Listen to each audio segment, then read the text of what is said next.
Today we're gonna make the best spaghetti and meatballs you've ever had with this one special ingredient. Here are all of the rest of the ingredients. Let's get into it right now.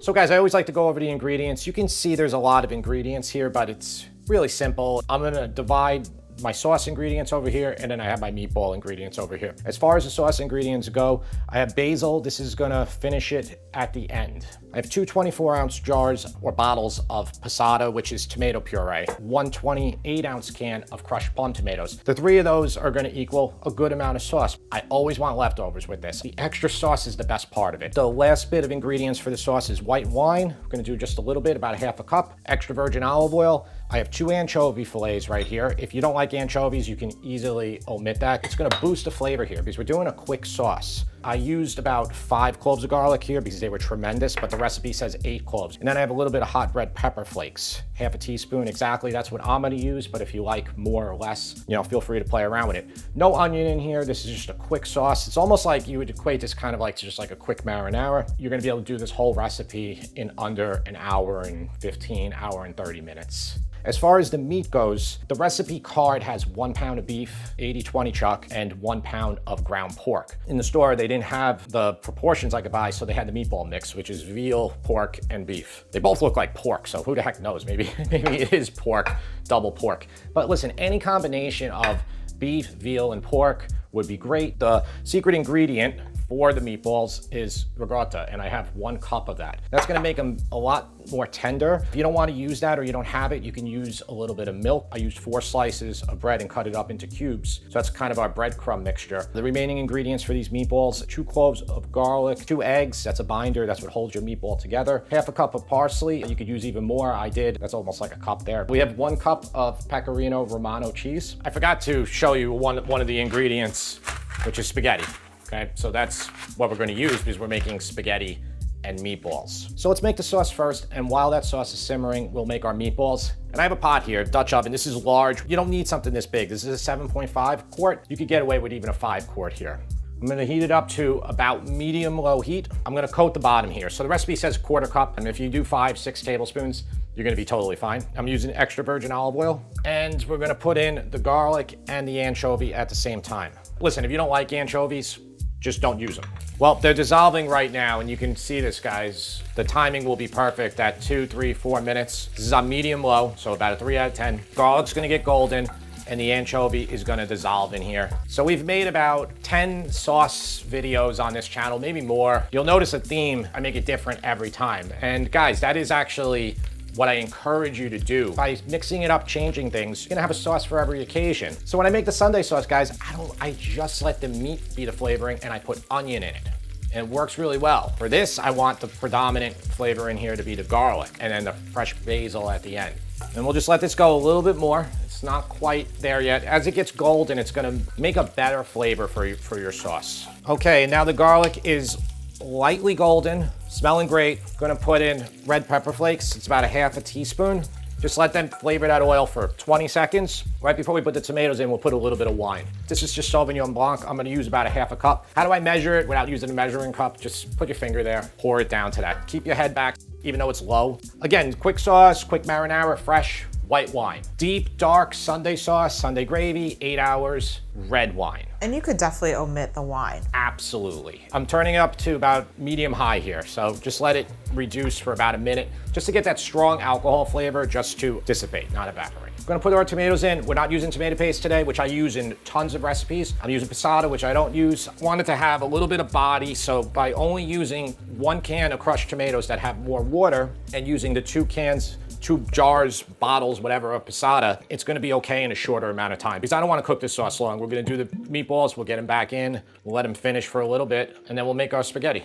So I'm just gonna bring this up to a little bit of a simmer. All right, guys, so it was bubbling all over the place, going all over, so I just put this over here and I covered it, and you can leave it simmering this way. So if you leave it open, it might thicken up a little too much. It's a great thing about using passata or tomato puree, it's often called, is it's a lot thicker. So you almost like have like that beautiful consistency already. I am gonna transfer this over there and we will make our meatballs. All right, so the sauce is over there simmering. Make sure, and I have it on low, guys, about 3 out of 10 there, or even a little bit less, just a low simmer. Taste it, little salt and pepper, get it right. It's got wonderful flavor already right now.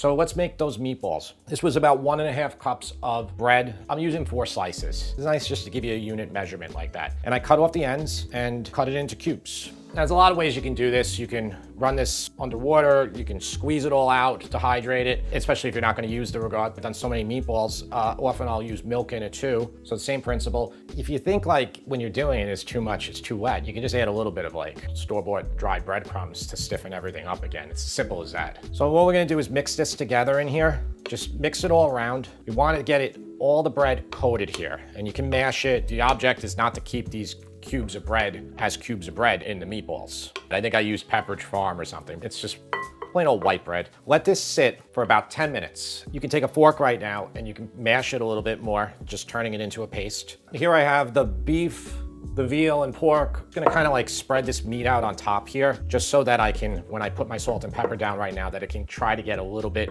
distributed. A really good amount of salt to use per pound of meat is 1 teaspoon. That might be a tad salty with us using a cup of pecorino here. So what are we gonna do? We have 2 pounds of meat. We're gonna use 1.5 teaspoons of kosher salt. We don't use diamond kosher salt on this channel because most people can't get it. So there's a 1/2 teaspoon. There's another 1/2 teaspoon. We'll put the other 1/2 teaspoon on after I flip it over. And we're gonna do a 1/2 teaspoon of black pepper. And I'll save the bit until we flip it over. So I'm just gonna kind of flip the meat over a little bit as best I can. And I'm gonna put the remaining bit of that 1/2 teaspoon of black pepper. And I'm gonna put that other 1/2 teaspoon of kosher salt. And then now we can put all the rest of our ingredients in. 1/2 cup of minced fresh parsley, garlic, 1 cup of our grated pecorino romano, and then I have 2 eggs here that I already started pouring in, and I just beat them a little bit because you want to just gently incorporate all this stuff without over mixing it.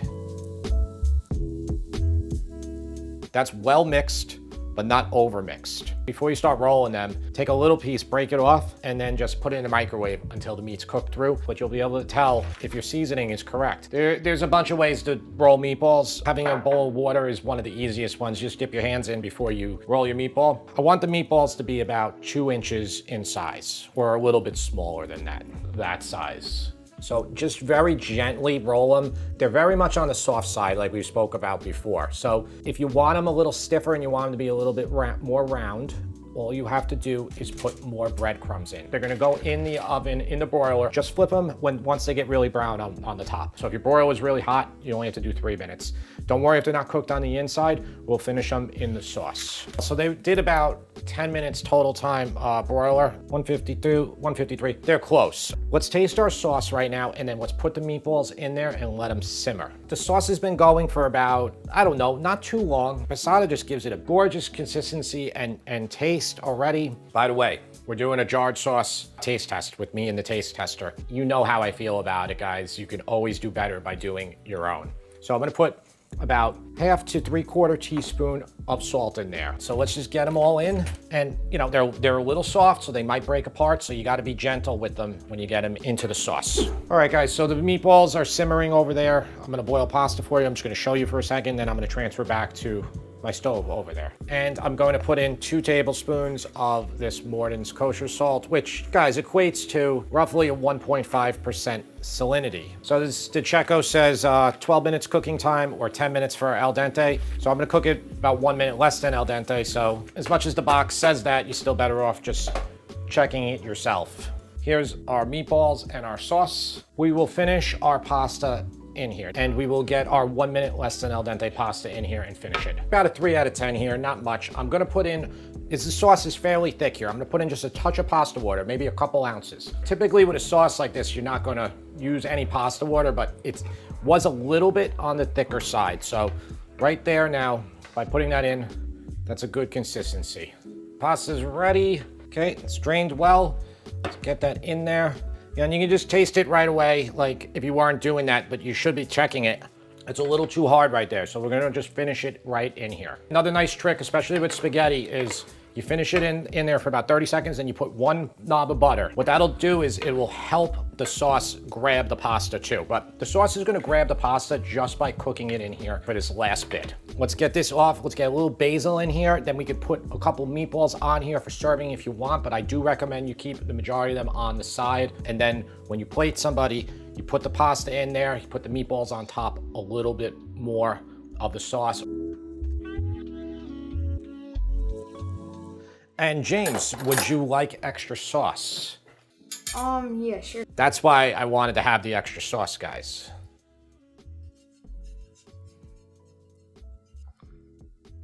I'm excited for you to try it. It's pretty good. Hey, okay, I'm just gonna move you over here, okay? Take a breath. Let me get the board for you. Have a little bit of pasta too. Just wait, chew. It's just spaghetti, right? It's spaghetti with this. So I made the sauce a little different today. Like I was telling them, I make the sauce different every time. You know that. Meatballs are very different. Yes. Okay, so why don't you put it down, turn it over. You know the drill by now. So I think that's a good sign, right, Tara? What do you think about that meatball? What do you detect in there that's different than normal meatballs I make? There's ricotta in it, right? Yeah. Texture-wise, you don't think they taste different than? No, they do. They're like softer. Do you think it's better softer, or do you like them harder? I like them like regular meatballs. You do, huh? Yeah, but these are good. So I'm not gonna get the score I thought I was gonna get. 9 out of 10. All right. I thank you for that. James, what would you do to bring it up to a 10? Like, what could have been done better? I don't know. Just wasn't a 10. I tried one. Mama watched me eat it. It looked like it was different and like softer, and I thought really tender. You know? Yeah, it was tender. Yeah. Yeah, it was good. It wasn't like, cause it was, actually, I think it's an 8.5. Well, we're not switching now. Okay. No. James, you know the next video we're doing, right? Mm-hmm. Tell them what we're doing.